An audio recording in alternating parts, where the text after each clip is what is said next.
Assalomu alaykum do'stlar. Bugungi videoda sizlar bilan 2027 yilgi Chevrolet Damas haqida to'liq ma'lumotlarni ko'rib chiqamiz. Agar siz arzon, ishonchli va biznes uchun qulay avtomobil izlayotgan bo'lsangiz, ushbu video aynan siz uchun. Avvalo, Chevrolet Damas haqida qisqacha gaplashsak. Bu avtomobil O'zbekistonda eng mashhur minivanlardan biri bo'lib, kichik biznes egalari, yetkazib berish xizmatlari va oilaviy foydalanish uchun juda mos hisoblanadi. Uning asosiy afzalligi ixchamligi va tejamkorligidir. 2027 yilgi Damas modelida bir nechta yangilanishlar kiritilgan. Yangi versiyada dvigatel variantlari kengaytirilgan bo'lib, 1.2 litr va 1.5 litrli motorlar taklif qilinmoqda. 1.2 litrli dvigatel taxminan 81 ot kuchiga ega, 1.5 litrli esa 103 ot kuchi ishlab chiqaradi. Bu esa avvalgi 8 litrli eski modelga qaraganda ancha kuchli hisoblanadi. Uzdaily Uz.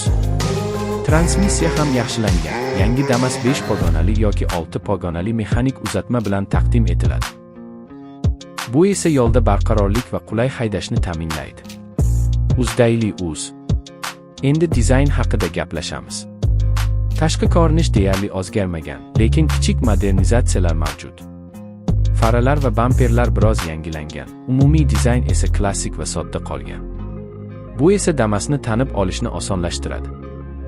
Salon qismiga o'tsak, yangi modelda qulayliklar oshirilgan. Masalan, ba'zi komplektatsiyalarda konditsioner, hatto dual zona, markaziy qulflash tizimi va signalizatsiya mavjud. Shuningdek, xavfsizlik tizimlari ham yaxshilangan. Airbaglar, ABS va elektron barqarorlik tizimi qo'shilgan. Uzdaily Uz. Damasning eng katta afzalliklaridan biri uning funksionalligi. U 3 xil variantda ishlab chiqariladi.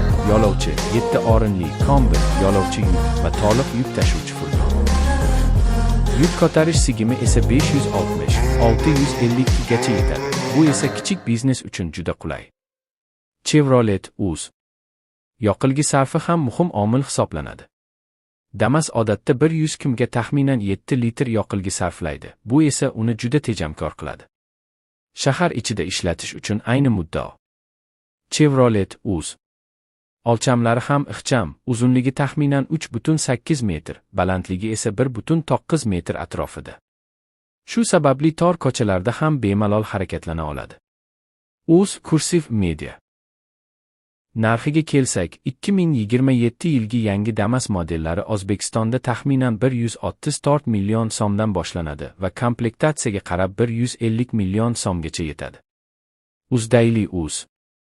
Endi kamchiliklari haqida ham ochiq gaplashamiz. Damas yuqori tezlik uchun mo'ljallanmagan, maksimal tezligi odatda 100 km/s atrofida. Bundan tashqari dizayni juda oddiy va premium qulayliklar kam. Uz Cursive Media. Xulosa qilib aytganda, 2027 Chevrolet Damas. Bu tezlik yoki hashamat uchun emas, balki ish va foyda uchun yaratilgan avtomobil. Agar sizga arzon, ishonchli va xizmat xarajati past mashina kerak bo'lsa, Damas juda yaxshi tanlov bo'lishi mumkin.